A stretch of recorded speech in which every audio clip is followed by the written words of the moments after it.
Sulaiman alayhi salatu wasalam became their king or their prophet. And during his time, the kingdom of Israel really flourished and prospered. For there was much trading between the Israelites in the north with their brothers, the Arabs, in the south. Great buildings and constructions were undertaken and successfully completed, such as the great palace of Solomon and the mosque of Solomon in Jerusalem. Through it all, the messengers of Allah pleaded with the Israelites to cease from their idolatrous worshipping and evil and sinful ways, but to no avail. With time, they were becoming more arrogant, more filled with pride, more and more disobedient and disrespectful of the law of God and the pleadings and beseechings of the Anbiyas and the prophets. Thereafter, the prophets Ilyas alayhi salatu wasalam and Yasa or Elijah alayhi salatu wasalam emerged in their midst and preached, propagated amongst them tirelessly and zealously, encouraging right and forbidding evil, enjoining the worship of the one true God and the punishment of the hereafter. The Israelites were adamant and bound to their tyranny and perversion. Despite the pleadings of their prophets, they refused to submit to one Allah or to worship the one Allah. Instead of heeding their prophets, the Israelites introduced into their cult the worship of Baal, the god, and the outrageous cult of Baal, and their political and economic welfare led them to tremendous exploitation of the poor and illiterate peoples. This is the Israelites.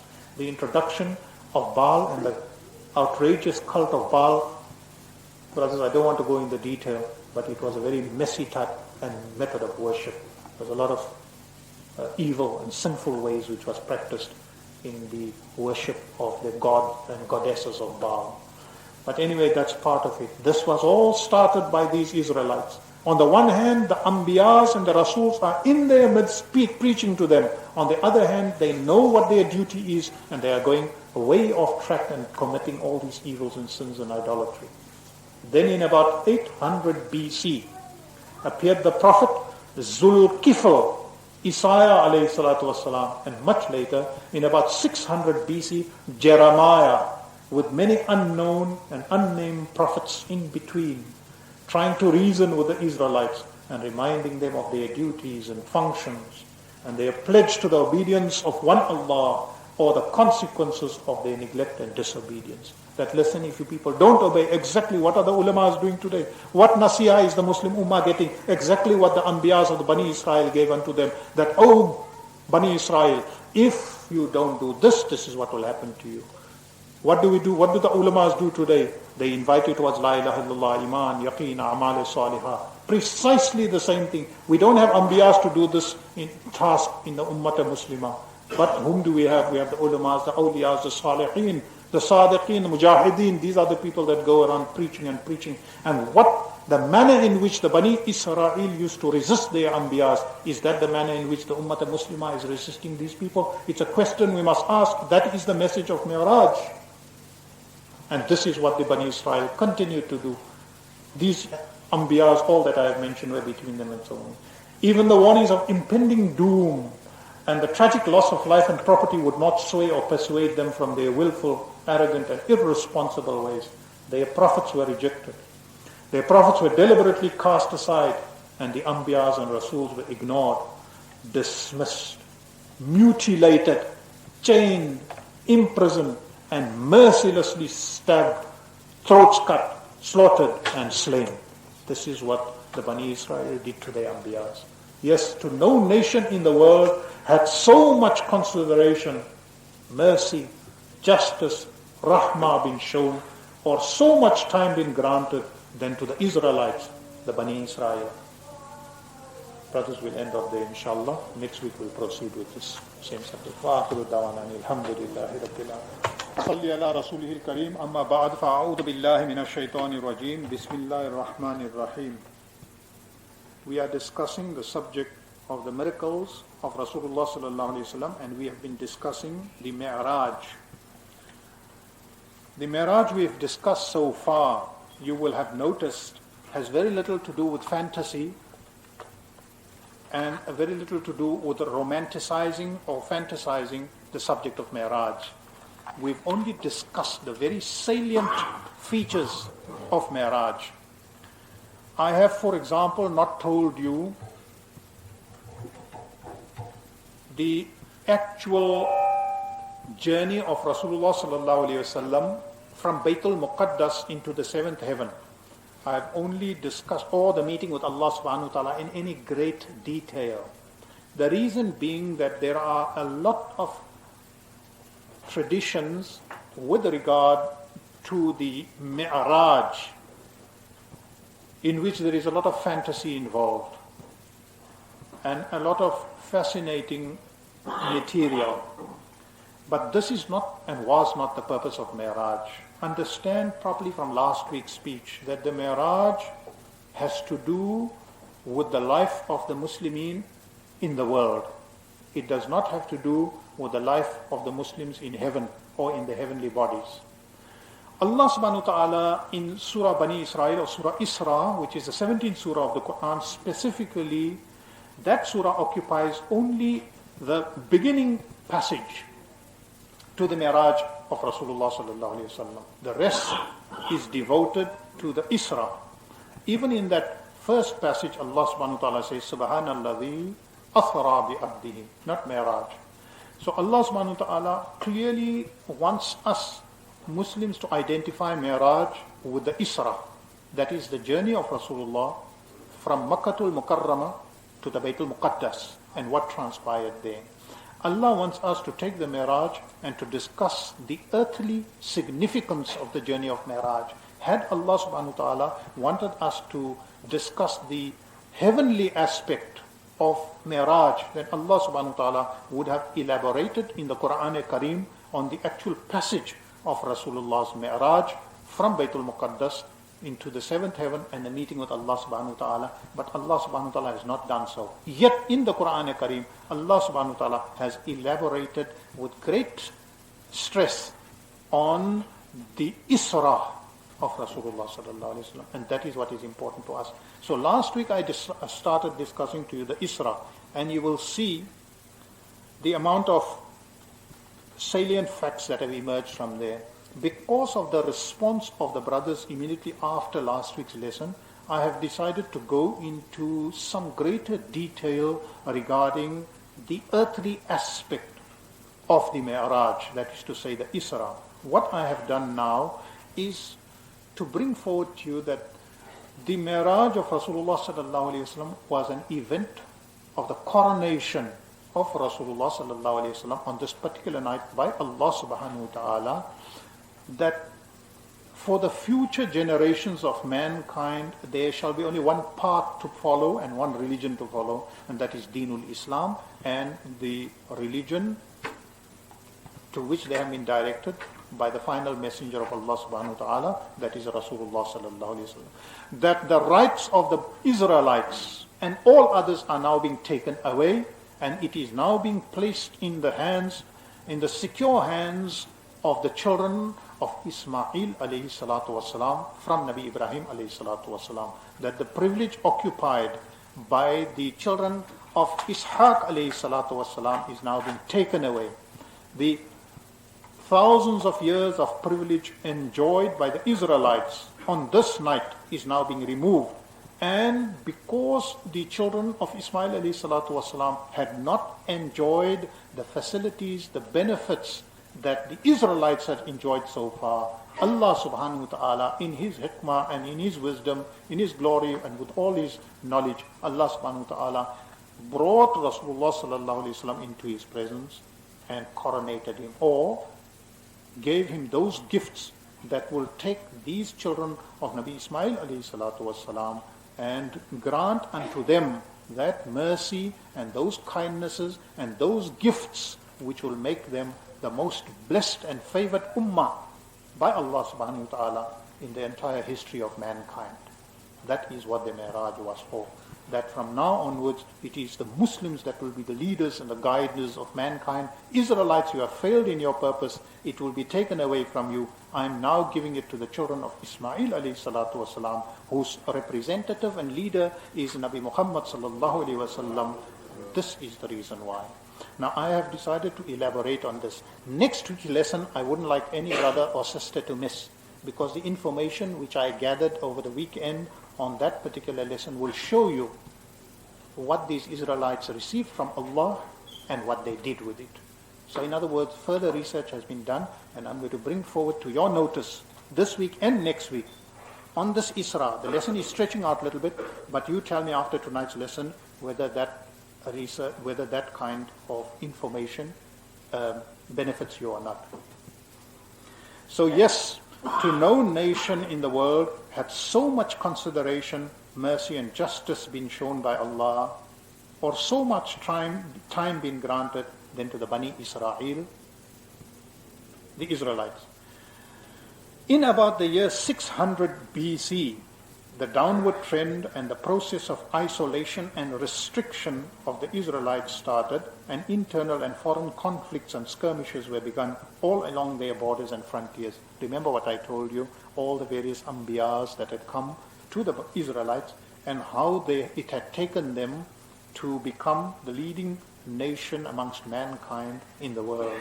They were situated in Palestine, and from there they controlled all the territory around them.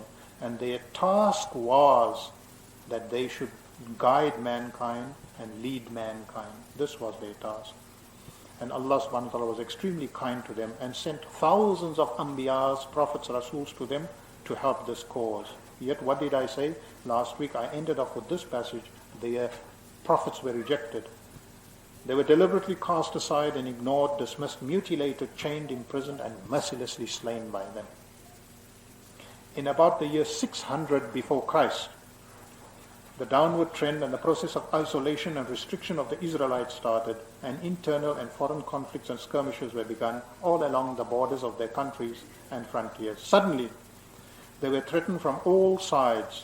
A great war broke out between Egypt and Babylonia, and this led to the seizure of Israel and Judah by Bakht Nasr, or Nebuchadnezzar, after a siege lasting 1.5 years, and he was the king and ruler of the Babylonian Empire. In 587 BC, the conquest and total destruction of the Palestinian state of Israel and Judah and the annihilation of the city of Jerusalem took place by Nebuchadnezzar.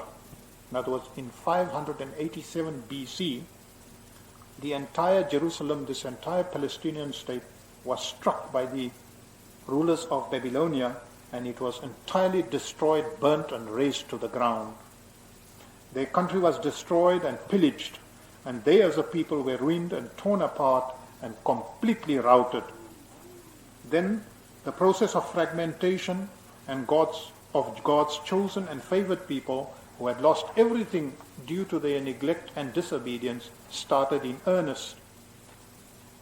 And we have, like the exodus of the Israelites during the time of Nabi Musa alayhi salatu wasalam from Egypt towards Palestine, this time, in about the year 500 before Christ, this time the diaspora, or the dispersal of the Jews out of their land and territory, began to take place. On the one hand, what I'm trying to show you with this hikmah and story of Isra and Miraj is that don't you ever think that the Israelites are a people who have been accursed by Allah for no reason. Tonight and next week, I am trying to bring to your notice that the rights which they had all this time enjoyed, this favor of Allah subhanahu wa ta'ala to be the directors and guiders of mankind, who was at fault? Up till now, this continues to be the trend of the Israelites. And twice, once during the time of Nabi Musa alayhi salatu wasalam, when the Exodus took place, they left Egypt, they came and settled in Palestine. In Palestine, Allah granted them everything. All the comforts, the luxuries, and the power and the glory that they needed, everything Allah gave them. What did they do? They neglected it and they abused it. As a result of that abuse, you know what happened is the diaspora started. They were dispersed from their homeland. Nebuchadnezzar came in, tore their land apart, burnt everything which they had built. This was the shame and disgrace of the fall of the Israelites from the favor of Allah, and it came to them as punishment from Allah subhanahu wa ta'ala. I quoted to you last week the 11th verse of the Quran where Allah subhanahu wa ta'ala informed them, where Allah informs us, فَإِذَا جَاءَ وَعْدُ أُولَاهُمَا بَعَثْنَا عَلَيْكُمْ عِبَادًا لَنَا أُولِي بَأْسٍ شَدِيدٍ فَجَاسُوا خِلَالَ الدِّيَارِ. And when the punishment threatened you for the first time, for the first of those transgressions, we sent against you our servants, in this case Nebuchadnezzar, and due to the exceeding strength in warfare, and they penetrated into the innermost parts of your houses, and the prediction became accomplished. I was asked one very interesting question last week, that prophecies are made by the Anbiyas, and they are told precisely what is going to happen to them. The Israelites were told precisely by their prophets what is going to happen to them, the devastation that is going to take place. As Allah reveals to us here, so Allah in the Torah revealed to the Israelites that if you do not carry out your task, then you are going to be destroyed. 2 times in your lifetime. We Muslims know from the prophecies of Rasulullah, which we're still going to do, of many things that is going to happen to this ummah. We know it, and it is going to happen exactly as Rasulullah prophesied it. Yet how many of us take heed? Most of us just ignore it, or belittle it, or hardly wish to believe in them. The Israelites were told, if you do this, this is what will happen to you. The first one has taken place, and it has happened exactly as prophesied by their prophets. Then their prophets, most notable among them, Zakaria alayhi salam, and his son, Yahya alayhi salam, and Uzair, who is Ezra of the Bible, Ezekiel, and Nehemiah, all of these were prophets, turned to Allah with pleading and bleeding hearts and beseeched Allah to forgive their peoples, the Israelites, and to try them once again. The Israelites also turned to seeking forgiveness from Allah and to humility and obedience and to restore the teachings of the Torah. In 539 BC, Cyrus advances into the newly created Babylonian Empire, crushes it, defeats its armies, and makes Palestine part of the Palestinian state of Persia, part of the Persian Empire. Who? Cyrus. Jerusalem, with its huge and magnificent sacred buildings of the past and its illustrious character and achievements and glorious history, is reconstructed again by the forces of Cyrus under the orders of the Persian regime, and the Jews are encouraged to return. Look at how history repeats itself. Cyrus in 539 BC comes into Palestine. This is Miraj we are discussing. Don't worry about what happened in all the heavens. All the fantasizing and the romanticizing of Miraj that you hear every time in Miraj, this is what Allah subhanahu wa ta'ala wants us to think. And as I quoted for you from these verses, Allah wants us to know the two occasions on which the people, the Israelites, were crushed and destroyed, and the reason why they were done so. And that you take, and the Prophet, what Rasulullah has made on this ummah, compare the two and you will realize what is the message of Mi'raj and the Isra of Rasulullah, that we have to learn and acquire something. Don't make the mistake that the Israelites made. They were given a task, a duty, and a purpose. They neglected it, they were destroyed. Allah brought them up, they neglected it again, and they were destroyed again. And then finally, for the third time, the message and the da'wat of Rasulullah came to them. So let's look at the 2 times. I've given you the 1. Now let's look at the 2nd time. The Anbiyas of the leaders, the prophets of the Israelites, pray to Allah again, and they beseech Him again. And their dua is answered. How? This man Cyrus, one of the governors of Persia, advances, comes in, conquers the Babylonian Empire, and asks the Jews to come back and rebuild Jerusalem.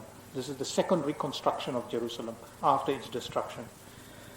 This is how the du'as of the Anbiyas is answered, and this is how relief comes to the Jews. They have got over their first major punishment in history, and their saviors are the Persians in this instance. Under the superb guidance of their leaders and prophets mentioned above, the political and religious revival of the Jews began once again in earnest, and there was a serious program of resettlement of the Jews into Palestine. They, the Jews, responding and submitting to their prophets, once again became an active and thriving nation of peoples, and during this period they did much in the way of exposition and interpretation of knowledge and the sciences. During this period, another center for the development and spread of Judaism was started in Alexandria in Egypt. And Alexandria got this name because this word Alexandria means hub of the world, the hub and the center of the world. And this is Judaism, which started with this spreading of knowledge and the sciences from this place. Their contribution was inestimable in those days.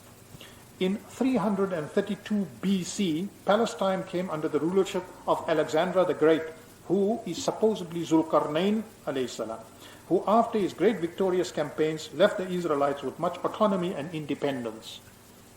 Next week I will give you the figures. You will get a shock how many Israelites we are discussing here, running into millions and millions. But the facts and figures which I have unearthed from historical records and books, I will give to you next week, and how they abuse their power and their privilege. So you and I can know that if that right and privilege which Allah gave to the Israelites to guide mankind was taken away from them, why it was taken away from them, so we can appreciate why it has come to us, and then we can see that we do not repeat the fault of the Yahud and later the Nasara. So in 332, Palestine came under the rulership of Zulkarnain, who after he was so busy with his campaigns and so on, that the Jews, the Yahud, were left in peace in Palestine and wherever else they were. This age coincided with the Hellenistic period of history, during which there was great diffusion of Greek culture, philosophy and sciences, greater fusion of cultures between Europe and the Middle East and the Orient, and greater trading ties and political relationships between these countries situated in the center of the world with those of India, China, Arabia, and the interior of Africa. Imagine we are discussing a period 3 centuries before Christ, according to the Christian calendar, right? And in this period, the Hellenian period of history starts. And it is just diffusion of Greek culture, Greek sciences, assisted by the Israelites' contribution to all these philosophies. And as far as trading is concerned, the East and the West are meeting with trade ties. In the 3rd century before the Christian era, the Museum of Alexandria, for example, well supported by the students of Greece and Rome and Palestine and Egypt, held more than 100,000 papyrus scrolls and was considered the center of learning and culture of the medieval world. Why am I giving you this information? I'm giving you this information to show you where are the Arabs? Where are the children of Ismail alayhi salatu wasalam? Nothing. They had nothing. They had to be led by the Israelites. The Israelites were supposed to guide them and lead them to Allah subhanahu wa ta'ala and to lead them to La ilaha illallah. Did they carry out their task? I'm showing you this. Why was it necessary on that night for the Miraj to transpire and take place? Because the right on that night was taken away from the Israelites and placed in the hands and disposal of the Ismailis, or call them the children of Ismail alayhi salatu wasalam, or in the hands of the Ummah Muhammadiyah. On that night, this transition of power from the one and the blessing of one was handed over to the other. This handing over ceremony with its new rules and regulations and the new forms of worship and ibadah and all, that was presented to Rasulullah sallallahu alaihi wasallam on this point. And so that the Arabs, the children of Ismail alayhi salatu wasalam, should appreciate the fact that despite the fact that thousands of Anbiyas didn't come to them, one came to them, and he was the chief, the leader of all the others. And in this way, they are the most blessed. But when advances were taking place in the world, as far as trade and philosophies and learning and all this great diffusion of culture and civilization was concerned, where were the Arabs? Their name isn't even mentioned. They had nothing. They were sinking while the others were rising. But those who were rising never led them. If I tell you, but I've done this, so I'm not going to tell you, in Medina and wherever else in the world, the Israelites came into contact with the Arabs, their Arab brothers. They used to call them the people from the south. There was no invitation extended to them. The Israelites would not take them into their confidence. They would not share with them their particular religion. So, all this great diffusion of culture and learning takes place through the Israelites and the Greeks, but the Arabs are denied everything. There were remarkable strides in the fields of literature, medicine, philosophy, astronomy, the arts and architecture all over the influential world. The Israelites were supposed to hold the beacon of light of truth for the peoples of the world and to guide them to the true religion of Allah. This was their allocated task and provision. This was their effort and sacrifice. This was their bet and their contribution to humanity. Did they do this? They had to remove the influences of the Egyptian cultures and civilization, of the Mesopotamian, Phoenician, Persian, Mycenaean, Hellenian, and other cultures, creeds, sects, and beliefs and religions, and to replace them with a program of truth and the propagation of Haqq and of La ilaha illallah. No, instead of carrying out this major task and responsibility, these Israelites preferred to avoid their duties and functions once again and to exploit the situation once again, exactly as they had done in the past. What does Allah subhanahu wa ta'ala tell us in the Quran? I recited, let me recite it. Allah says, once they were destroyed and the diaspora took place, in other words, Nebuchadnezzar, the Persian ruler, comes in, destroys them, Jerusalem is burnt and destroyed, Palestine is destroyed, all power is taken away. Their Anbiyas, prophets, pray to Allah subhanahu wa ta'ala and beseech. So Allah says, ثُمَّ رَدَدْنَا لَكُمُ الْكَرَّةَ عَلَيْهِمْ وَأَمْدَدْنَاكُمْ بِأَمْوَالٍ وَبَنِينَ وَجَعَلْنَاكُمْ أَكْثَرَ نَفِيرًا. What is this? This ayat has to do with Miraj. It follows the ayat of Subhanallazi asra bi abdihi layla min al-masjid. This ayat which I'm quoting now follows that, where Allah says, look, this Isra took place from Makkah to Baytul Muqaddas. And O Muslimin, put your attention, pay attention to what happened subsequently. That this is what happened. This is what the Israelites did. The ups and downs, ups and downs. Beware that that does not take place with you. Allah says, afterwards, we gave you victory over them and granted you increase of wealth and children, and we made you a more numerous people. Millions and millions of Israelites all over the world in the about 2-3 centuries before Nabi Isa alayhi salatu wasalam. And what do? They enjoy and they flourish and they make their contributions, but the rest of humanity is forgotten. There's only one that is right and chosen and favored by Allah, and that is the Israelites, and they completely monopolize their particular religion. They are not prepared to share it with their fellow brethren, the children of Ismail alayhi salatu wassalam. With their growing political supremacy and economic awareness and the stability which this should bring, the Jews scheme for a corporate and a separate identity. Instead of carrying out this major task and responsibility, they prefer to avoid their duties and functions once again and to exploit the situation once again exactly as they had done in the past. They use their gift of knowledge and talent, of their skills of labor and industriousness, and their various other abilities, and turn these to shrewd use, to pride and arrogance, and a careful use of subterfuge, subversion, and diversion. And once again look for separation from other peoples and other nations. They who had received so much mercy and compassion from Allah, so much favor and blessings from Allah, and to him messengers had come, once again turned their backs on humanity and failed mankind once again. It was during this period of Jewish Renaissance and history, from about 300 to 200 BC, that 3 major shifts or movements of Jewish religion took place. Look what takes place now. Right? First fall, they come up again. Whilst they're up, look what they do. It is really a crying shame that any nation, after having received so many prophets, was destined to losing the favor and the mercy of Allah subhanahu wa ta'ala. And that favor being taken away from them on the night of Miraj and being handed to the children of Nabi Ismail alayhi salatu wassalam. Look what they do. They who are supposed to lead mankind, they take Judaism, this religion, they make it a personal privilege of their own. They monopolize it. And 3 movements start up within Judaism when they are at the top of their career. Right at the top, they are most comfortable and wealthy and well off. 3 movements starts. One is the Pharisee movement.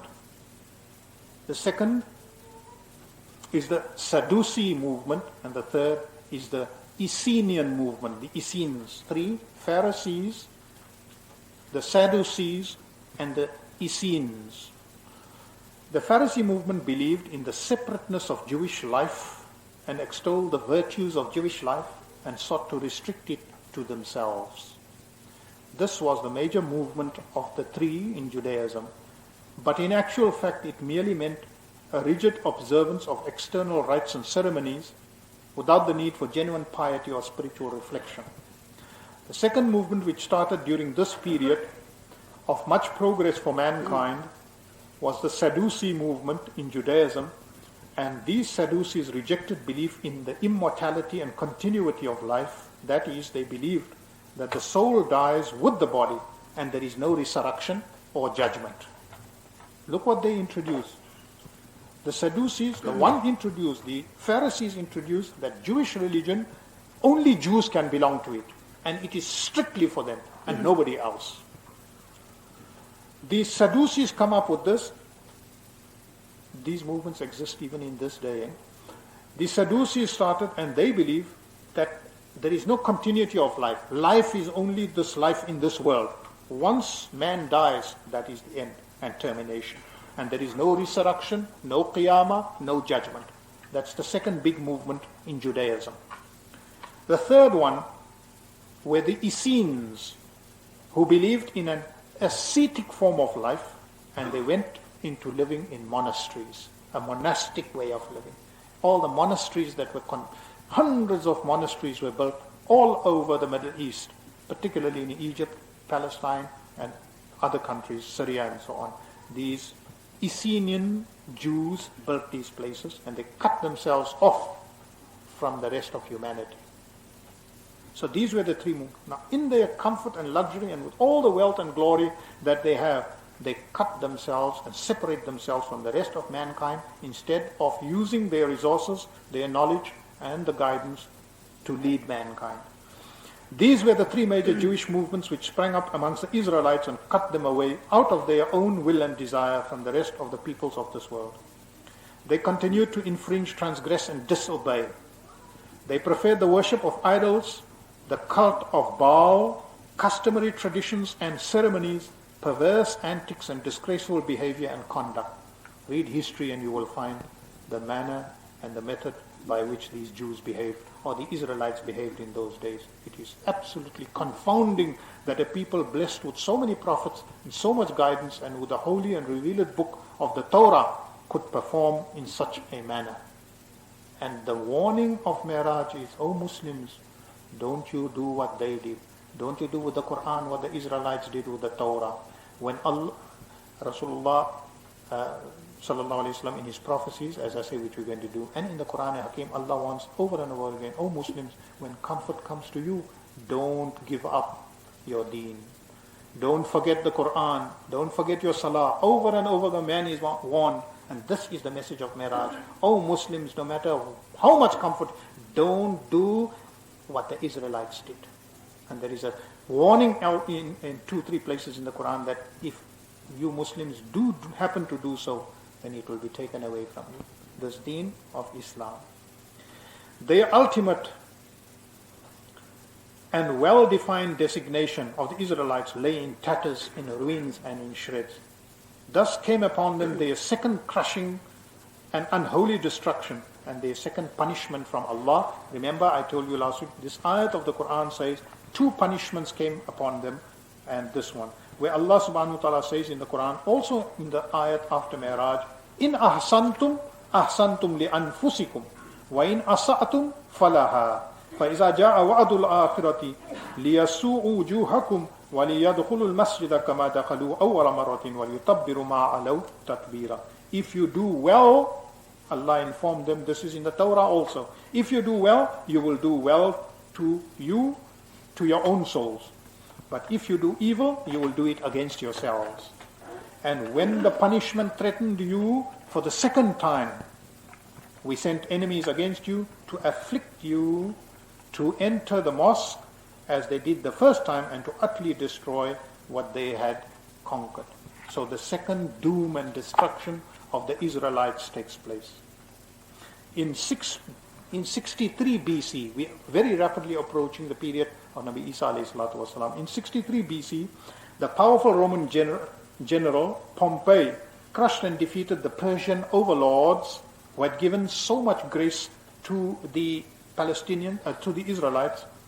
Pompey crushed and defeated the Persian overlords and lifted control out of their hands and placed it into those of the Roman Empire.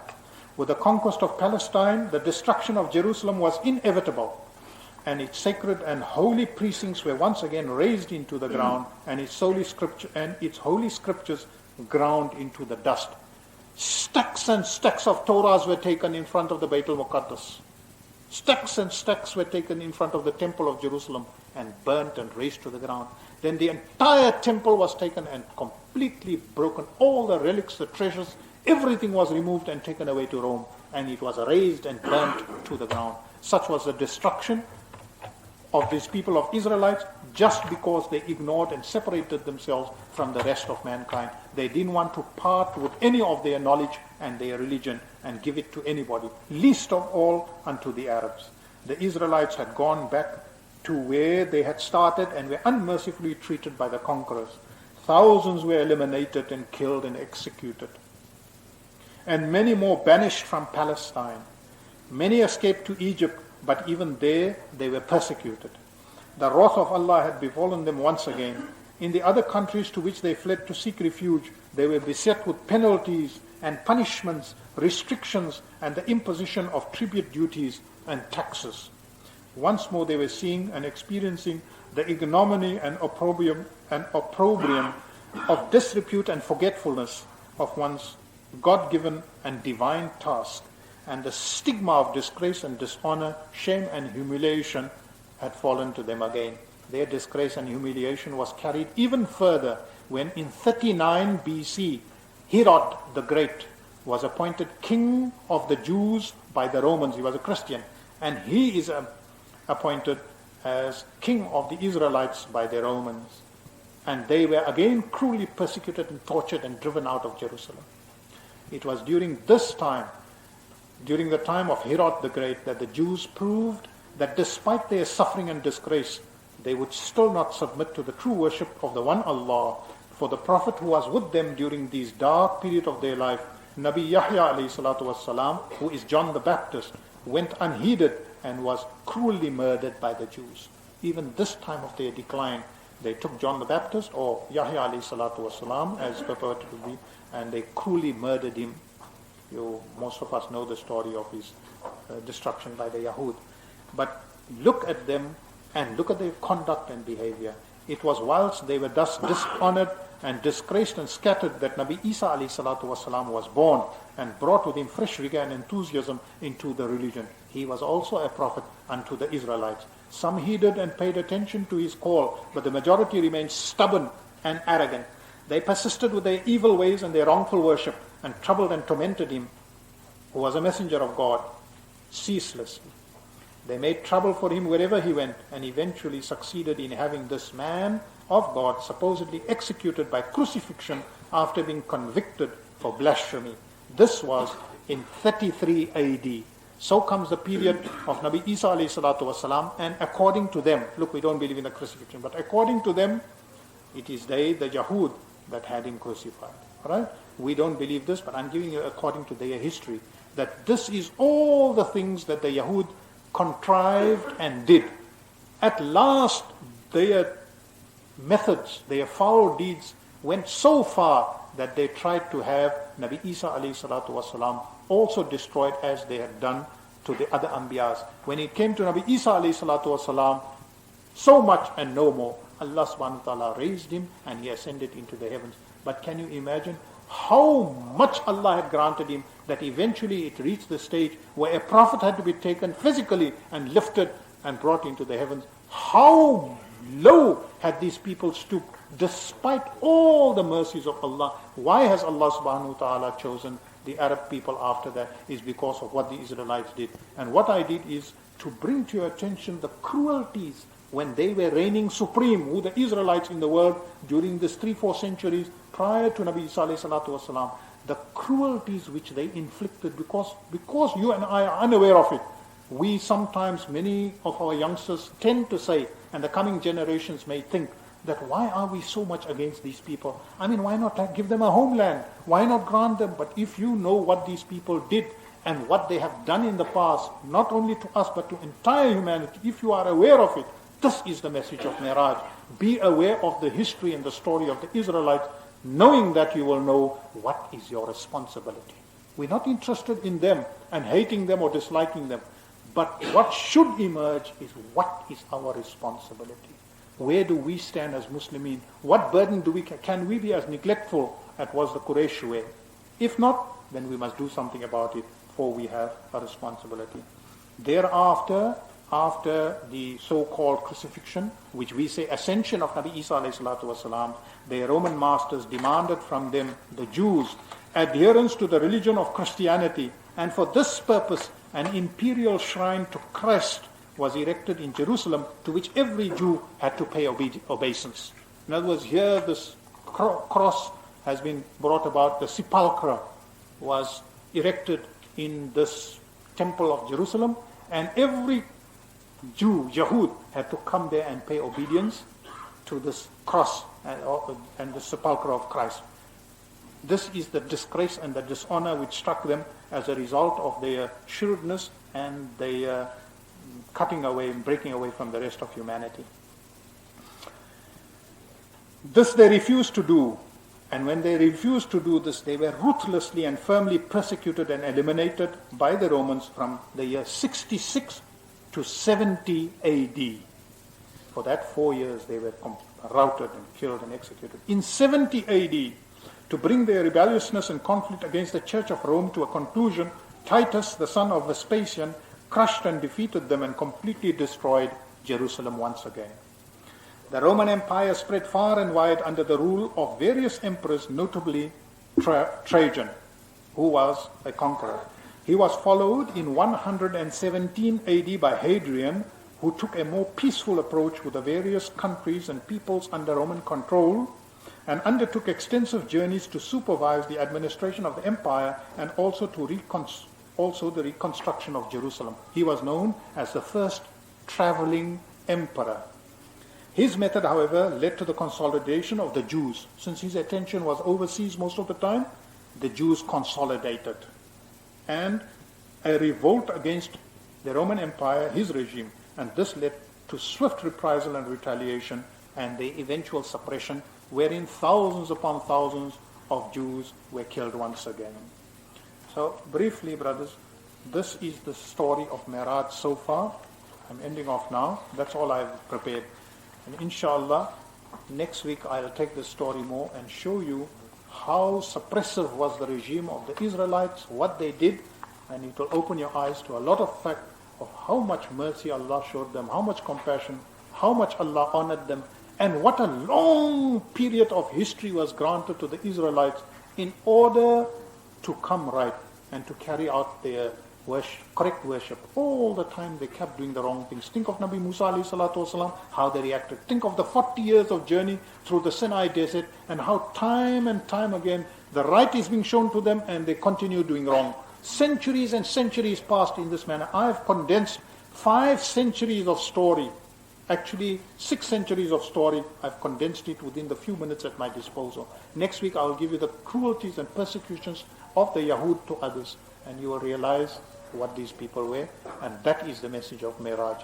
O Muslims, don't you make the mistake that the Israelites made. Wa akhiru dawana alhamdulillahi rabbil alamin. I said that, well, let's start officially with the lesson. I want this tape. Yeah, I better include it. نحمده ونصلي على رسوله الكريم أما بعد فأعوذ بالله من الشيطان الرجيم بسم الله الرحمن الرحيم. The subject is the miracle of Miraj of Rasulullah sallallahu alaihi wasallam, and this we are doing under the miracles and prophecies of our Nabi sallallahu alaihi wasallam. We were discussing the Miraj and the need for us as Muslims to realize that the Miraj is a 2-phased process.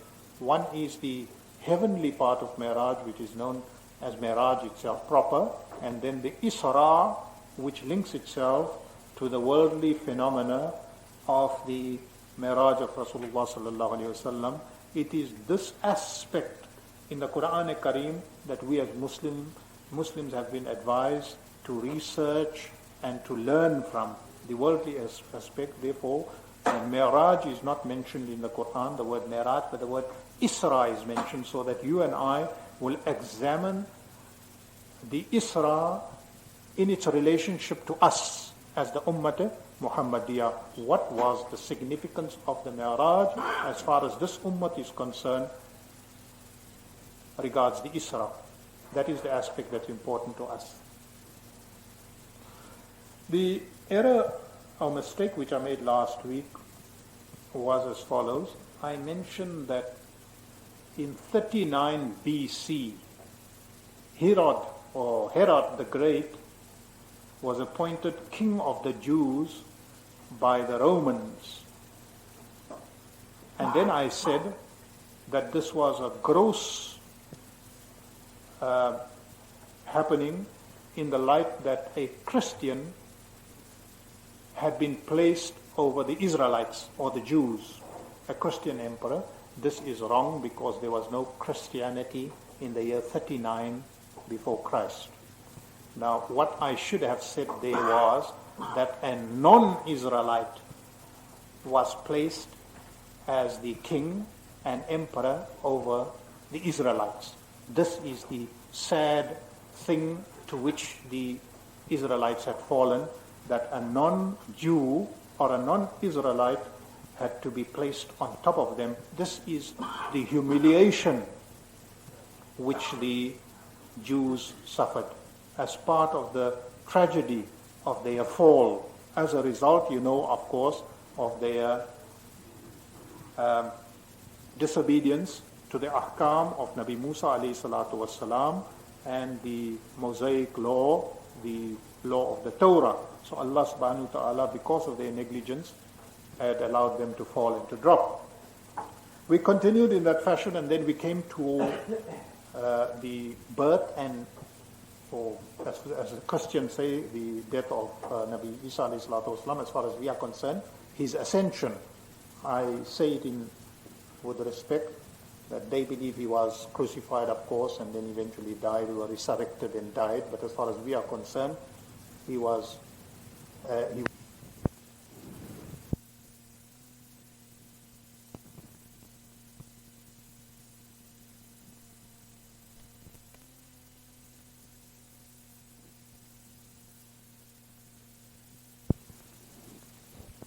tonight. And I ended off by saying that in 70 AD, to bring the rebellion to a conclusion, Titus, the son of Vespasian, crushed and defeated the Jews and completely destroyed Jerusalem.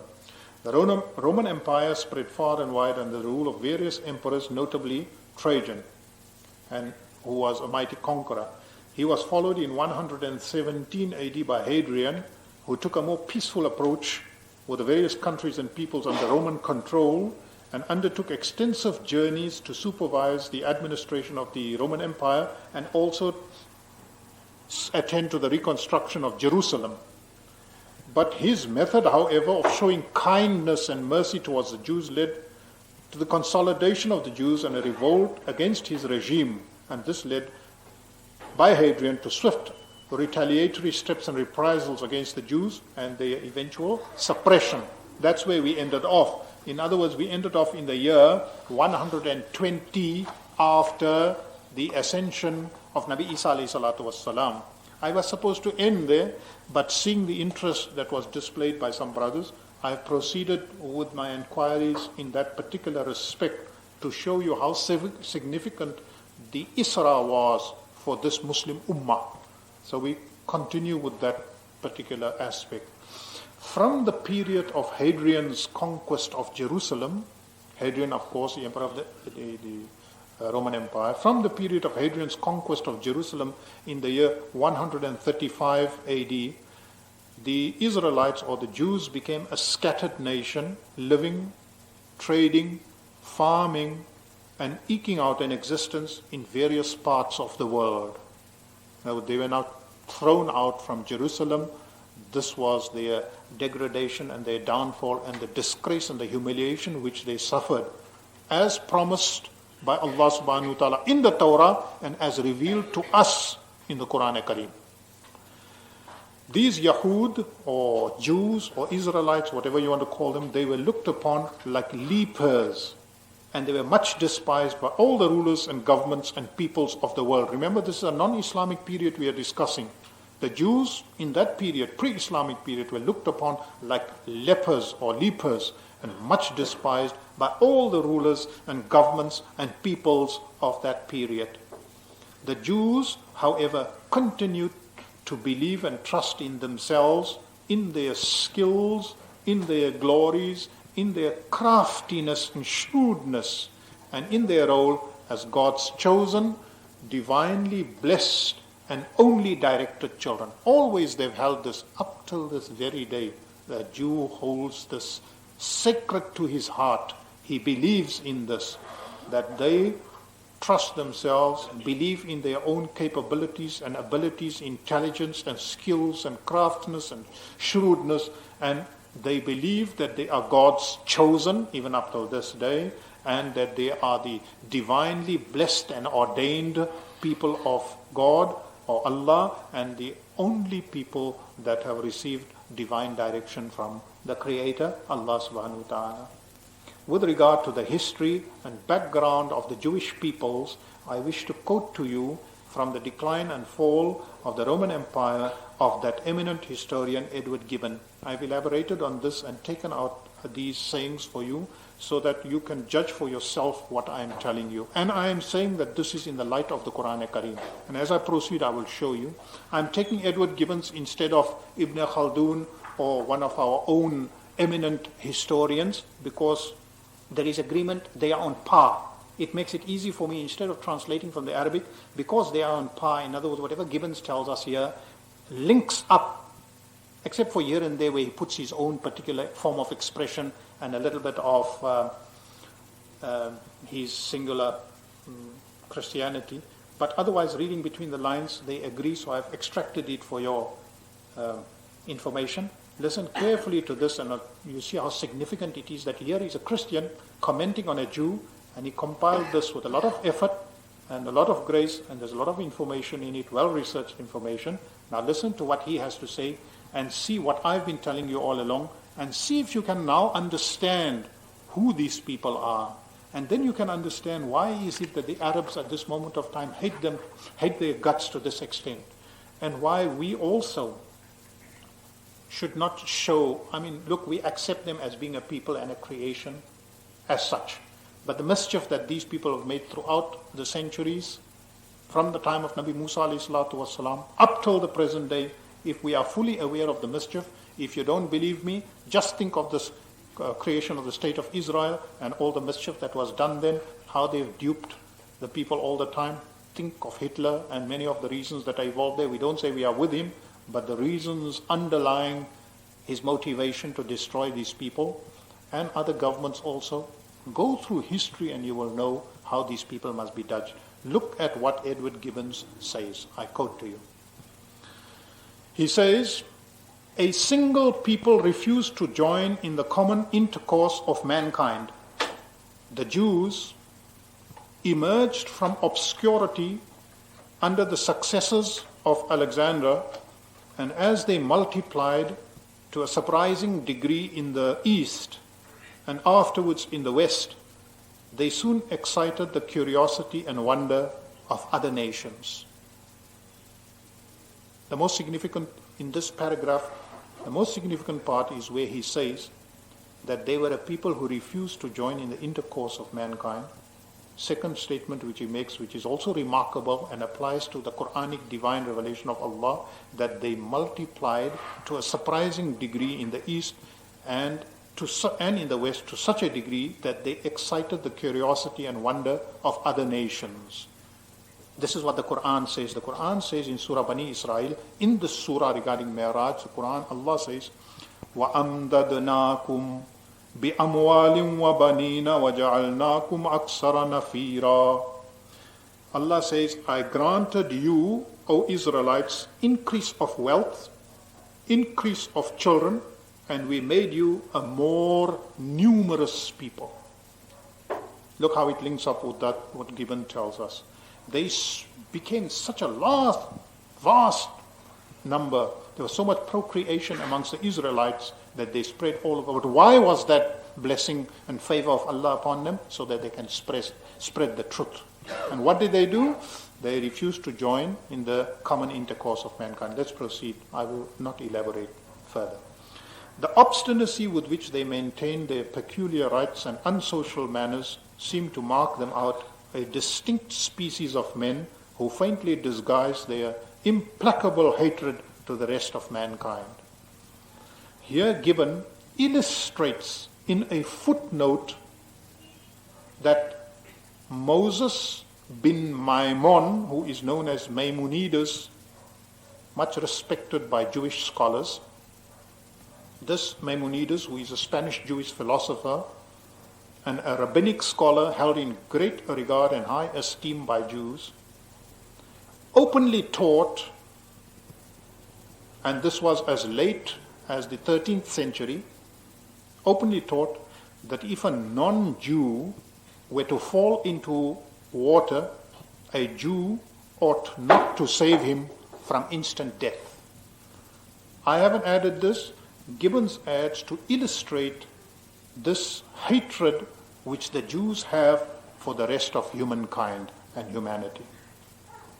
That Maimonides says that if a non-Jew falls into water and is about to drown, it is the shara and the hukum of a Jew that he should not be saved.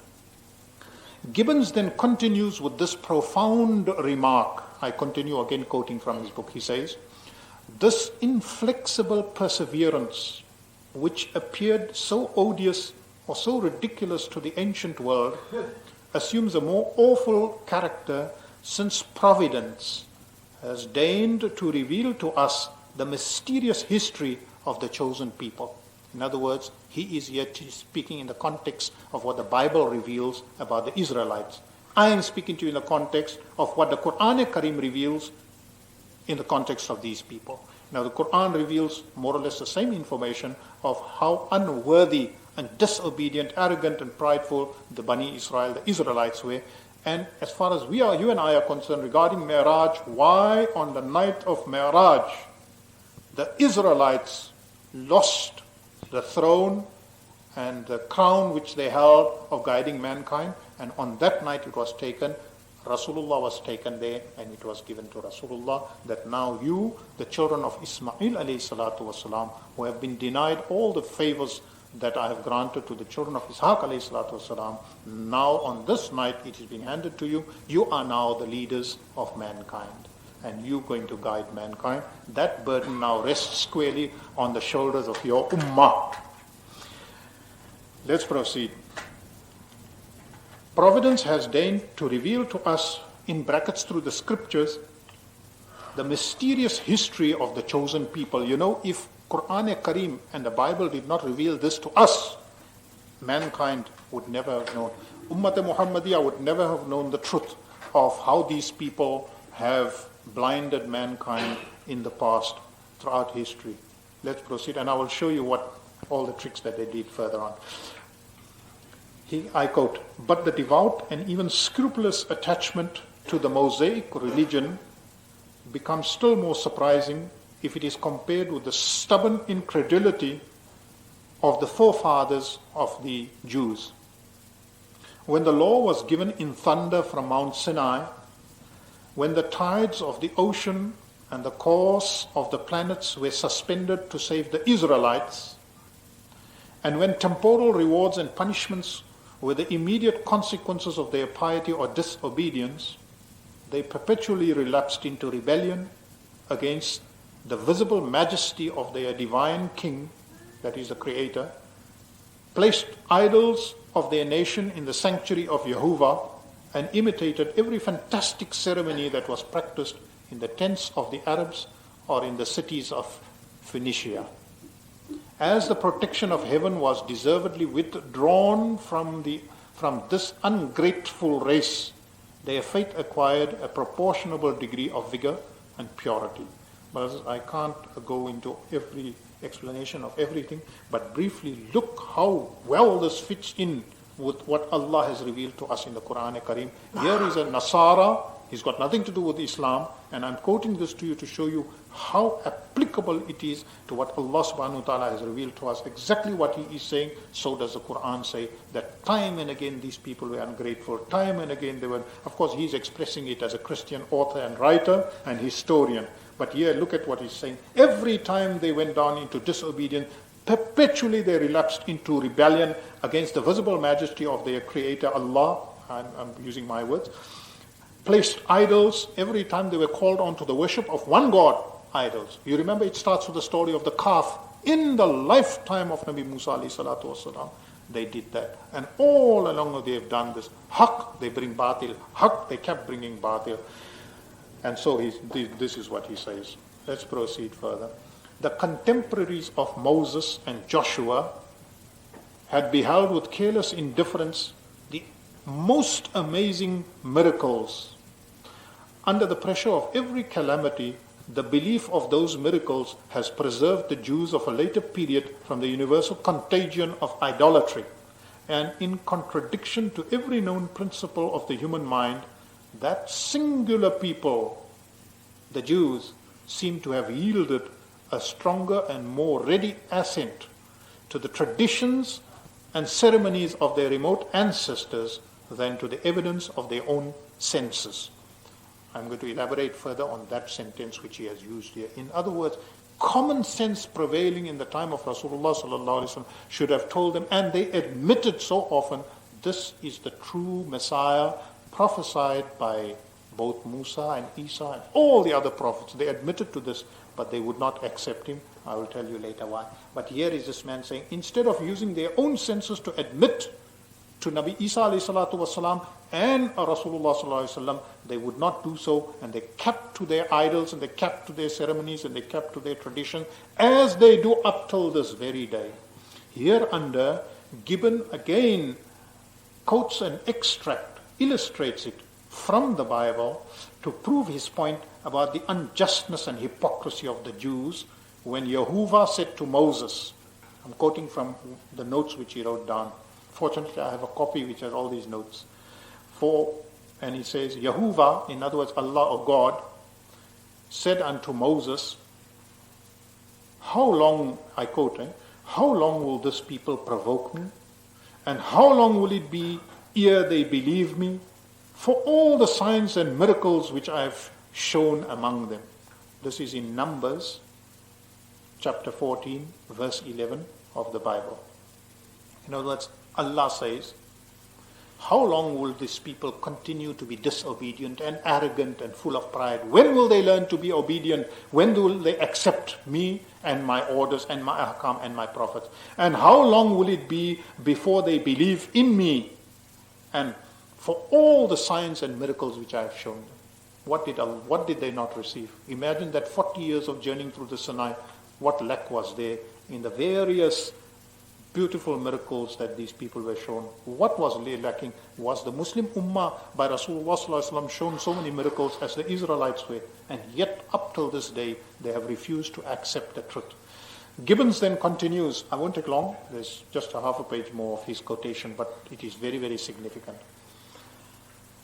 He says, or writes, when the posterity of Abraham had multiplied like the sands of the sea, again Quranic, the conquest of the land of Canaan, which is now Palestine, the conquest of the land of Canaan was accompanied with so many wonderful, horrible, and with so many bloody circumstances that the victorious Jews were left in a state of irreconcilable hostility with all their neighbors. In brackets, their neighbors in Edom, Moab, and Ammon, as I told you last week.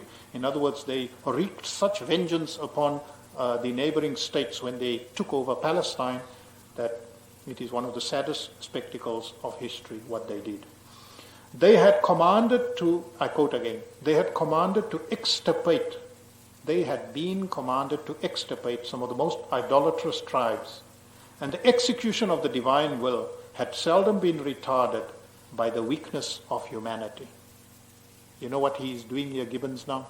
He is trying to link the Muslims also, because every time they try to say that when Islam came up, the manner and the method in which the Prophet of Islam and the Sahaba-i-Karam destroyed their enemies by the point of a sword and slaughtered them and all that, the evils and sins which they committed, they are trying to link the Muslims with. And so many of our Muslims believe in that type of story and say, yes, there was such Islamic cruelty. Brothers, never. Peace, love, brotherhood was taught by Islam and practiced by Islam. Don't believe in such stories. Here is the story of the Israelites which I'm bringing you, why the Quran says, on the night of Miraj, why was the crown taken away from them and handed over? Or the responsibility of preaching the truth and the haqq and the faith, the deen, taken away from them and handed to the children of Ismail alayhi salatu wasalam. These are the reasons why. And here Gibbons points to some of them, and I continue. With the other nations, these Jews were forbidden to contract any marriages or alliances, and the prohibition of receiving them into the congregation of Jews, which in some cases was perpetual, almost always extended to the 3rd, to the 7th, or even to the 10th generation, actually up till this very day. The most difficult thing to do is for anyone to convert into and to become a Jew and to be accepted within their fold completely. The obligation of, I continue to quote, the obligation of preaching to the Gentiles the faith of Moses had never been inculcated as a precept of the law, nor were the Jews inclined to impose it on themselves as a voluntary duty. You and I know, however, we're not going to agree with Gibbons here, because you and I know that Allah subhanahu wa ta'ala, by allowing the truth and the haqq of La ilaha illallah to rest upon the Jewish nation, their duty was not voluntary but compulsory duty, as it is on every ummah, to preach it unto others. That was their duty, but they didn't carry it out. But of course he lacks that knowledge. Further on, he says, the descendants of Abraham believed that they alone were the heirs of the covenant and were apprehensive of diminishing the value of their inheritance by sharing it with the strangers of the earth. Absolutely true. A larger acquaintance with mankind extended the knowledge of the Jews without correcting their prejudices. And in this way, he continues, I quote from The Decline and Fall of the Roman Empire, 1895 edition, which was published in 4 volumes from volume 1, pages 333 to 337. I've actually extracted here and there. Let's see 1 or 2 more quotations and then I'll end off with that one. Gibbons continues on page 383 of volume 1 in the 1895 edition as follows. He says, humanity is shocked at the recital of the horrid cruelties which they, the Jews, committed in the cities of Egypt, of Cyrus, and of Cyrene, which is now Libya, where they dwelt in treacherous friendship with the unsuspecting local natives. And we are tempted to applaud the severe retaliation which was exercised by the arms of the legions of the Romans against a race of fanatics whose dire and credulous superstition seemed to render them the implacable foes and enemies not only of the Roman government but of humankind as a whole. These are very powerful statements of a great historian. The enthusiasm of the Jews, I continue, the enthusiasm of the Jews was supported by the opinion that it was unlawful for them to pay taxes to an idolatrous master, and by the flattering promise which they had derived from their ancient oracles that a conquering Messiah would soon arise, destined to break their fetters and to invest the favorites of heaven with the empire of the earth, the prophecy of the coming of Rasulullah sallallahu alaihi wasallam.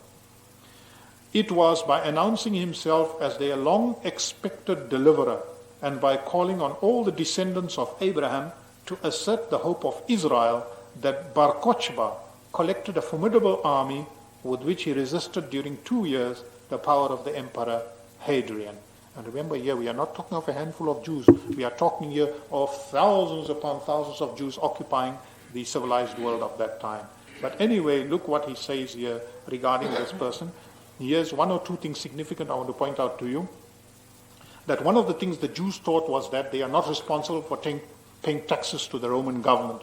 Exactly the same thing happened, if you will remember, in the time of Rasulullah sallallahu alaihi wasallam, that immediately after the demise of Rasulullah, amongst the first people to refuse to pay the tribute, the jizya, which was on them to reside in Medina, the tax which Rasulullah had made compulsory upon them to pay into the state coffers, into the Bayt al-Mal, that they refused to give that jizya. Immediately on the demise of Rasulullah, they felt, well, now is our chance to retake and repossess these countries, and that is why during the Khilafat of Sayyidina Umar radiallahu ta'ala, the last pockets of Jahud were removed from Arabia. But in any case, here you can see how Gibbon says that they refused to pay the taxes in this way. And of course, then you see here also, one of the reasons is that they were awaiting. They said, well, never mind, we're not going to pay to the Roman government because they are Christians. And since they are Christians, we await the coming of the final Messiah. And when he comes, in other words, they knew and respected and awaited the coming of the final prophet. They knew about it. And it is in this sense that one priest or rabbi arose amongst the Yahud, and his name was Bar Kochba. It is a pity, I would have liked to elaborate more on this personality. This Bar Kochba, this rabbi arose, and he gave them great hope of reinstating the state of Israel in Palestine, creating the state of Israel, and thousands upon thousands of Jews flocked around him, and then they gave a very hard time to the Roman army. For 2 years, this Bar Kochba, however, he's today regarded as a great hero, one of the great ancestors of the Israelites or the Jews, and they respect him greatly. For 2 years he held out against Hadrian and fought against Hadrian, but of course eventually he was destroyed. Anyway, Gibbon adds this footnote to these words. His footnotes are very illustrative and very important. What did he say here? He says in the beginning that humanity is shocked at the recital of the horrid cruelties which they, the Jews, committed in the cities of Egypt, Cyprus, and Cyrene. And I said Cyrene is now Libya or Cyrene, where they dwelt in treacherous friendship with unsuspecting. Here at the bottom he puts this note. Listen to this note. He says, in Cyrene, which is Libya, now, in Cyrene the Jews massacred 220,000 Greeks. In Cyprus they massacred 240,000 Greeks. In Egypt, well, that time there were mostly Greeks living there. It was a Greek colony, as it is even up till this day, majority of Greeks there. In Cyrene, in Libya, where there was a great Greek colony, the Jews massacred 220,000. In Cyprus, 240,000. In Egypt, much, much more. In other words, Gibbons merely says, a very great multitude. These are the words he uses. In other words, much more than 240,000 or 220,000. He doesn't state specifically how many. He's got his own reasons why he doesn't. But I would estimate it to be somewhere in the region of 200,000-300,000 people. And he adds, many more people were massacred when the Jews ransacked and pillaged Canaan, which later became known as Palestine. These were the Israelites who today point and say, you Muslims spread Islam by the sword, you massacred people, you killed them, you did this and did that. And listen to their story. This is only one part of it, right? There's lots of others. Then he says, many of these unhappy victims who were tortured by the Jews were sawed asunder. These are his words, were sawed asunder. The victorious Jews devoured the flesh, licked up the blood, and twisted the entrails like a girdle around their bodies. This is the Israelite, this is the Yahud. Brothers, Islam came, Muslims went to war, but the manner and the method of their warfare, never in the history of humanity and humankind, past or present, has there been more decency, more morality, and more ethics involved than in the wars that were fought by the Muslimin. That I assure you, there was no this kind of blood spilling and unnecessary torture. Look at these words which he uses, and here is a historian. It's not me, it's not coming from us, it's coming from them, from their side. He says that these Jews devoured the flesh. What kind of people are these? Devoured the flesh, licked up the blood, and twisted the entrails like a girdle. They danced the dances of death around these people. This is what the Yahud and Nasara are. Not that day, even up till this day.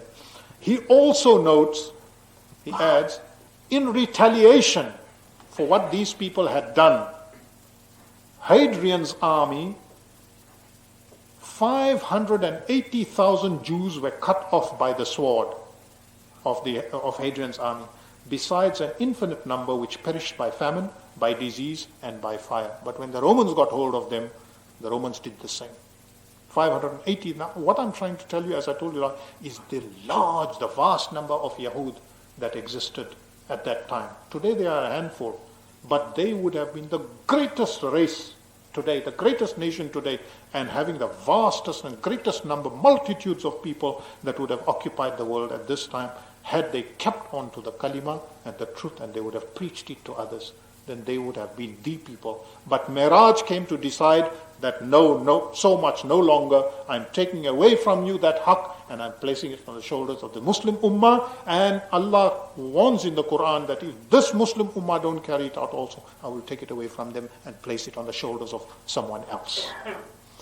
So this is what happened in Hadrian's army. Gibbons, in volume 2, page 531, also indicates that there were large numbers of Jews, more than 100,000 of them settled in Spain, and even more than 100,000 settled in Egypt and Syria. So imagine how many thousands and thousands and thousands of people, of Jews, they were existing. This is merely to show you how many. 100,000 Spain, about 100 to 150,000 in Egypt, and slightly more in Syria. All these Yahud living at that time.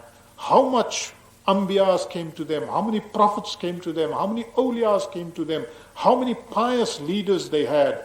All of them they destroyed and left haqq, that on the night of Miraj, it had to be taken away from them, this blessing and favor which Allah had given them for centuries and centuries, and then handed on to these poverty-ridden and ignoble Arabs. In other words, to the children of Ismail alayhi salatu wasalam. That is the significance of Mi'raj.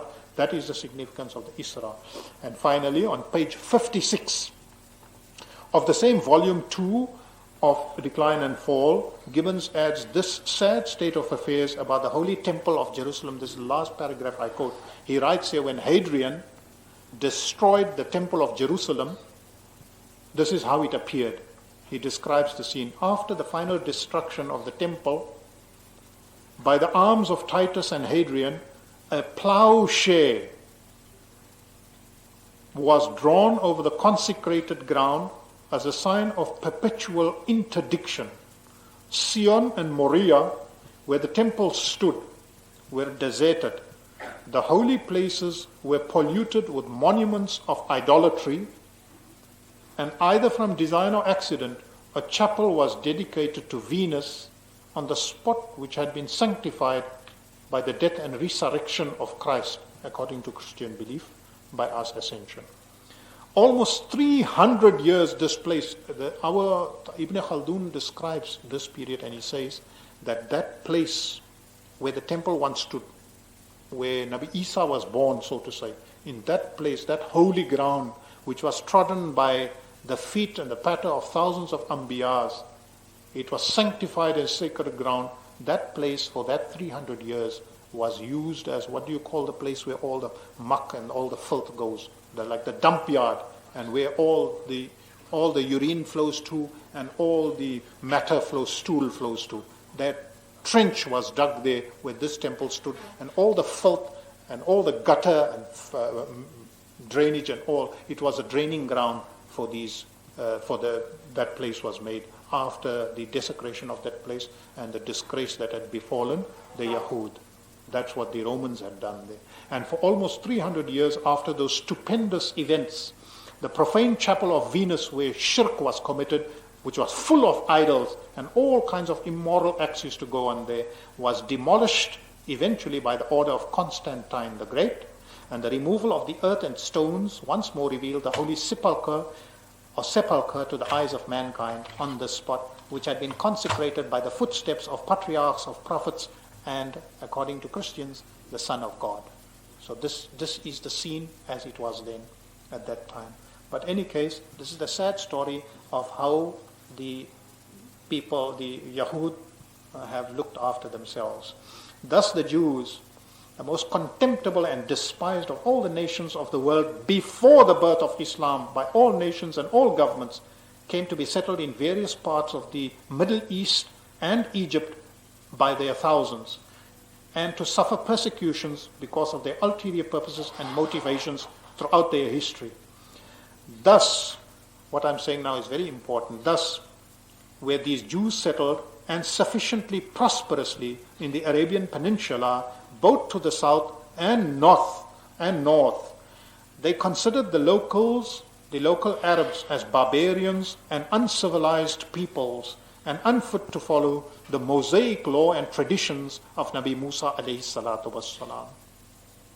The Aus and Khazraj in Madinatul Munawwara were always in contact with the Yahud, and every time when they asked the Yahud, what is it you people believe, what is your tradition, what do you follow, every time they were told that what we follow is no good for you people, and so on, and they were denied the rightful heritage which was theirs. And despite the fact that both are Semites and both of them are the children of Abraham, yet the Jews kept away deen and knowledge from these Arabs. The Yahud settled here in their thousands in Arabia with properly established farms, orchards, and industries. Their most successful colonies, vast colony, very prosperous colony, most successful colony was at Khaybar, in and around Medina, and particularly as traders, flourishing traders in the Yemen. Yahud had complete control of the economy of Khaybar. Complete economy of Madinatul Munawwara was run by the Yahud, and in the Yemen they occupied the leading positions in trade, industry, and agriculture. They were extensive traders and agriculturalists and held large amounts of slaves and lent huge sums of money at exorbitant rates of interest to the locals. They exploited the local Arabs, these Yahud. In no other country of the world of that time were they as free from persecution from the Romans and the Persians, in particular, as they were in this land which gave them sanctity, refuge, that is the land of Arabia, the land of their fellow brothers, the land of the children of Ibrahim alayhi salatu wasalam. Here in this Arabia also, however, they excluded themselves and their religion away from their fellow brothers, the children of Ismail alayhi salatu wasalam, and denied them the revelations and the guidance of the Torah. As huge landowners with comfortable homes and flourishing economies, the Jews manipulated and exploited their fellow Semites and manhandled scores of slaves and progressed independently, unconcernedly, opportunely, and indifferently from the local citizens, the Arabs. They were also anxiously awaiting the coming of a last and final messenger of Allah with the presupposed instinct of the Jews, born of self-conscious pride and arrogance of centuries, that such a prophet would appear from their midst and from amongst them, and thus grant them the kingdom of the earth. With his divinely inspired laws and teachings meant only and strictly and exclusively for them, the Israelites, the chosen people of God, the children of Israel. This was the state and condition of the Jews living in Arabia, in the Middle East, on the eve of Mi'raj. We come to our point. Another significant aspect of the Mi'raj was to finally remind the Jews to opt for Islam and the final messenger, or to once again bear the consequences of going astray. Let it be said in all fairness that large numbers of Jews, some very notable, worthy and learned ones amongst them, accepted Islam at the hands of the Nabi sallallahu alaihi wasallam as a result of this final warning caused by the event of Mi'raj. The Mi'raj was predicted, they knew about it, and in their thousands, we must be fair also, around Medina, in the Yemen, I can tell you when Sayyidina Ali radiallahu ta'ala went to the Yemen, he was sent there as an envoy of Rasulullah sallallahu alaihi wasallam. Thousands of Jewish traders, literally thousands, came into the fold of Deenul Islam at his hands. They made bare to them. Brothers, we'll continue with this next week, inshallah. Wa akhiru dawana alhamdulillahi rabbil alamin. ونصلي على رسوله الكريم أما بعد فأعوذ بالله من الشيطان الرجيم بسم الله الرحمن الرحيم. We are discussing the subject of the miracles of Rasulullah sallallahu alaihi wasallam, and under miracles we are doing the Mi'raj of Rasulullah sallallahu alaihi wasallam. We have thus far reached the stage where we have been discussing the Isra of Rasulullah sallallahu alaihi wasallam, which I mentioned to applies more to you and to me than the Mi'raj, the ascension of Rasulullah from Baytul Muqaddas in Jerusalem into the heavens, the Sama. What concerns us is what is applicable to us and our history here in this world. And as I say, because of your queries, we've gone a little deeper than what I had supposed we would go into this particular subject. But in any case, since much of the information is new to a lot of brothers, they find it also interesting. And for me also, it means extensive research, and also I am picking up a lot of information which I was not aware of in the past. So it is helpful. We go on with that, and as I say, I want to finish this section up. So if you come after Isha for half an hour, then we'll do that, inshallah. I have discussed with you regarding the Yahud. Tonight I wish to discuss with you regarding the Christians. Now, the Jews, I have already explained to you from last week's lesson, were the most contemptible and despised of all the nations of the world before the birth of Islam. This is important because the Muslims are accused of being anti-Semite, and although they are themselves Semitic peoples, of being anti-Semite and being anti-Jew. And little do the Christians explain of how anti-Jew they are, and little do people of other religions, other nationalities explain how anti-Jewish they are and how many anti-Jewish sentiments they hold. All the time they keep running the Muslims down and the religion of Islam down. But if Islam does despise these people, then it has good reason for doing so. And what I was busy doing last week, and to some extent this week, will be to show to you that there is much justification in our hatred and dislike for the Israelites, or the peoples of Jewish inclinations.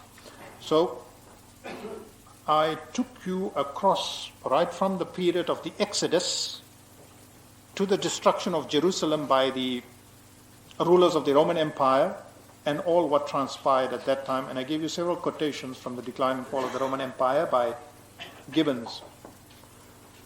In no other country of the world at that time, I also explained last week, were the Jewish settlements and colonies as free from persecution as they were in the land of Arabia. Both in Yemen, particularly in the southern section, they were free traders, very wealthy merchants, as well as in the north, in Medina, they possessed the most flourishing orchards, farmyards, industries, you name it. These people were in trade and industry. The Arabs, their brothers, children of Ismail alayhi salatu wasalam, regarded them with great love and esteem and honor, and accepted these people and lived with these people. But they, of course, as I explained, were very, very exclusive. And finally, I ended off by telling you that this was the state and condition of the Jews living in Arabia and the Middle East on the eve of Mi'raj. Another significant aspect of the Mi'raj, as presented earlier, was to finally remind the Jews to opt for Islam and the final messenger, or to once again bear the consequences of going astray. When Mi'raj came, the final message was delivered unto the peoples, the Jews, that listen, the Messiah, the messenger that you had been awaiting for, which had been forecast and foretold in the Torah, as well as in the Bible, which had also become the book of the Jews, now known as the Nazarenes, they had no option left but to either accept Islam and its Prophet, or of course, if they reject, then they are doomed. Let it be said in all fairness that large numbers of Jews, many thousands of them, some very notable, worthy, learned ones amongst them, many of their chiefs, accepted Islam at the hands of our Nabi sallallahu alaihi wasallam as a result of this final warning caused by the event of Mi'raj. Yet there were many more whose discontent at the Nabi sallallahu alaihi wasallam being a non-Jew or a non-Israelite, and thus of the unchosen, according to them, an unchaste breed of Arabs, were led astray by such misconceptions and partisanships, and they floundered, they were once again deceived. Rasulullah sallallahu alaihi wasallam, born in Makkatul Mukarramah. There is great Jewish settlements around there and elsewhere, and these people recognize him to be the true prophet, the promised Messiah, the final messenger of God unto mankind, and they refuse to recognize and accept him because they do recognize him, but they refuse to accept him as the final messenger and the prophet unto entire humanity and mankind because he is not of them. This is what the Quran says. بَغْضًا بَيْنَهُمْ, because of jealousy, internal jealousy that grew up within them, and unhappiness at him having been a non-Jew and of course a non-Israelite. And also because they say he comes from the unchaste and unchosen breed of barbarians and Arabs and so on and so on. How can we accept him into our fold? How can we recognize him? They were thus led astray once again by such misconceptions and partisanship towards the Israelite and anti-Arab statements, and they floundered once again and were deceived. Extreme jealousy and hatred came into them, and they vowed to do everything in their power to destroy Islam and the messenger of Islam, even upon the majority realizing as a result of the Mi'raj and other miracles and prophecies of Rasulullah sallallahu alaihi wasallam that he was a true prophet. There are many incidents. Time will not permit me. It would have meant us going off on a tangent again on an entirely another research formula, and I was not prepared to go into that because we are still going to do these things. That there were many other miracles and prophecies was Rasulullah made, due to which they recognize him to be the final messenger, the Akhir, the final Nabi, Khatimun Nabiyyin, that he was a true prophet. Yet they would not accept him.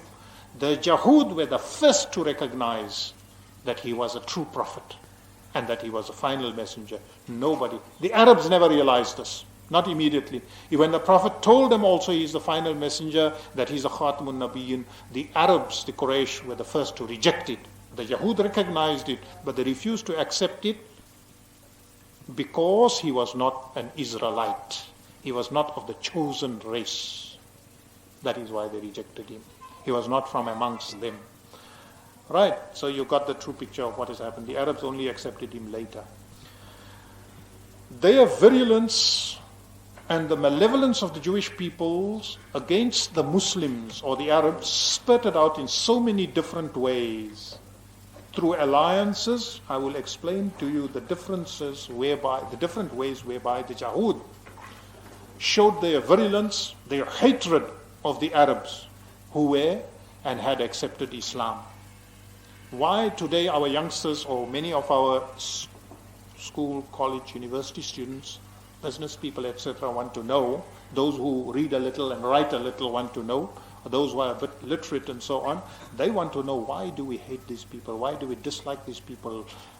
The sun in this world, there's a lot of place, let everybody have a life under the sun, let them have their blessings, let them have... We don't deny them this. We don't deny them this. But if you think we dislike them, and if you think we have a hatred for them, then it stems from this. Why were they driven out of Arabia? They had all these lands they possessed. Why were they disowned? Why were they chased out? You ask a Jew today, he'll tell you, but we were there, the place belonged to us, we developed Arabia. Why did your prophet and why did your Khalifas afterwards chase us out of there and drive us out of there and so on? Little do they tell you the causes. Here are some of the causes which again I don't want to go into detail. I've put them in a nutshell and I'm going to give you some of the reasons why they were driven out forcibly from the Muslim countries. Some of the reasons are that they drew alliances, formed alliances with the kuffar and munafiqeen, planning the destruction of the Muslims. Through breaking pledges and treaties which they had drawn up with the Muslims and with Muslim countries. Through plotting and backstabbing the Muslims, planning, maneuvering, and all types of things, doing all type of things in order to destroy the Muslims and to spell the ruination of Islam. Then also through intimidation and threats to Muslims. Even the Prophet, they did not leave. You read his life history, how many times he had been physically threatened. And finally, through their refusal to pay jizya or taxes or tributes, that they had to be, in desperation, driven out by the Muslims out of Arabia, the only land which had offered them so much peace and security, freedom and the right to land ownership and to recognition as human beings. The rest of the world didn't even want to recognize them as human beings. They were regarded as animals. They were regarded lower than animals by the rest of them. I will give you figures tonight, later, maybe after Isha. Then you can hear of how these people